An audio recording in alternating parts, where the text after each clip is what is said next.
ಓಂ ಶಾಂತಿ.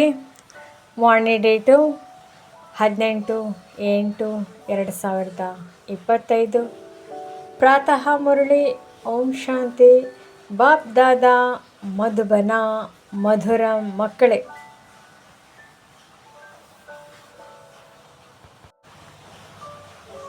ಹೇಗೆ ತಂದೆಯು ಮಾರ್ಗದರ್ಶಕರಾಗಿದ್ದಾರೆ ಹಾಗೆಯೇ ಮಾರ್ಗದರ್ಶಕರಾಗಿ ಎಲ್ಲರಿಗೆ ಮನೆಯ ಮಾರ್ಗವನ್ನು ತಿಳಿಸಿ.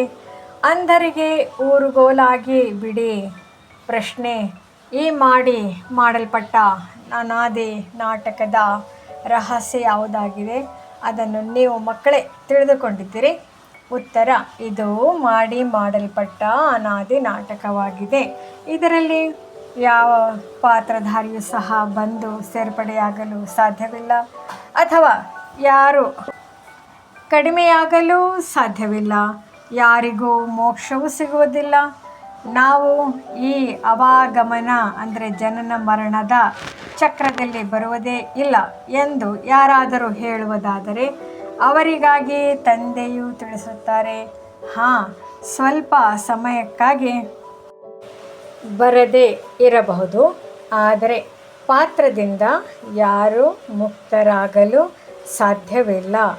ನಾಟಕದ ಈ ರಹಸ್ಯವನ್ನು ನೀವು ಮಕ್ಕಳೇ ತಿಳಿದುಕೊಂಡಿದ್ದೀರಿ. ಧಾರಣೆಗಾಗಿ ಮುಖ್ಯ ಸಾರ: ಮೊದಲನೇದು, ಸತ್ಯ ಬ್ರಾಹ್ಮಣರಾಗಿ ಎಲ್ಲರಿಗೆ ಜ್ಞಾನಾಮೃತವನ್ನು ಕೊಡಿಸಬೇಕಾಗಿದೆ. ಜ್ಞಾನ ಚಿತೆಯ ಮೇಲೆ ಕುಳ್ಳಿರಿಸಬೇಕಾಗಿದೆ.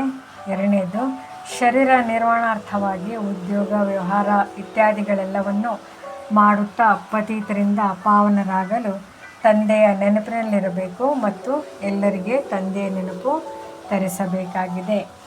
ವರದಾನ: ವಿಶೇಷತೆಗಳ ದಾನದ ಮೂಲಕ ಮಹಾನಾಗುವಂತಹ ಮಹಾದಾನಿ ಭವ. ಜ್ಞಾನ ದಾನವನ್ನಂತೂ ಎಲ್ಲರೂ ಮಾಡುತ್ತಾರೆ, ಆದರೆ ತಾವು ವಿಶೇಷ ಆತ್ಮರಿಗೆ ತಮ್ಮ ವಿಶೇಷತೆಗಳ ದಾನ ಮಾಡಬೇಕಾಗಿದೆ. ಯಾರೇ ನಿಮ್ಮ ಎದುರಿಗೆ ಬರಲಿ ಅವರಿಗೆ ನಿಮ್ಮಿಂದ ತಂದೆಯ ಸ್ನೇಹದ ಅನುಭವವಾಗಬೇಕು. ನಿಮ್ಮ ಚೆಹರೆಯಿಂದ ತಂದೆಯ ಚಿತ್ರ ಮತ್ತು ಚಲನೆಯಿಂದ ತಂದೆಯ ಚರಿತ್ರೆ ಕಂಡುಬರಬೇಕು. ನಿಮ್ಮ ವಿಶೇಷತೆಗಳನ್ನು ನೋಡಿ ಅವರಿಗೆ ವಿಶೇಷ ಆತ್ಮಗಳಾಗುವ ಪ್ರೇರಣೆ ಪ್ರಾಪ್ತಿಯಾಗಬೇಕು. ಈ ರೀತಿಯ ಮಹಾದಾನಿಯಾಗಿ ಆಗ ಆದಿಯಿಂದ ಅಂತ್ಯದವರೆಗೆ ಪೂಜ್ಯತನದಲ್ಲಿಯೂ ಮತ್ತು ಪೂಜಾರಿತನದಲ್ಲಿಯೂ ಮಹಾನ್ ಆಗಿ ಇರುವಿರಿ.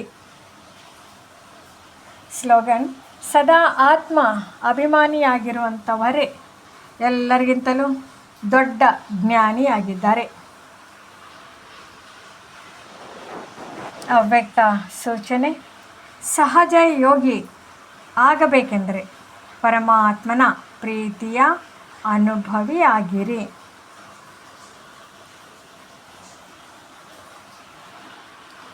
ಯಾರು ಸದಾ ತಂದೆಯ ನೆನಪಿನಲ್ಲಿ ಲವಲೀನರಾಗಿದ್ದು ನಾನು ನನ್ನತನದ ತ್ಯಾಗ ವೃತ್ತಿಯಲ್ಲಿರುತ್ತಾ ಅವರಿಂದಲೇ ತಂದೆಯು ಕಾಣಿಸಿಕೊಳ್ಳುತ್ತಾರೆ.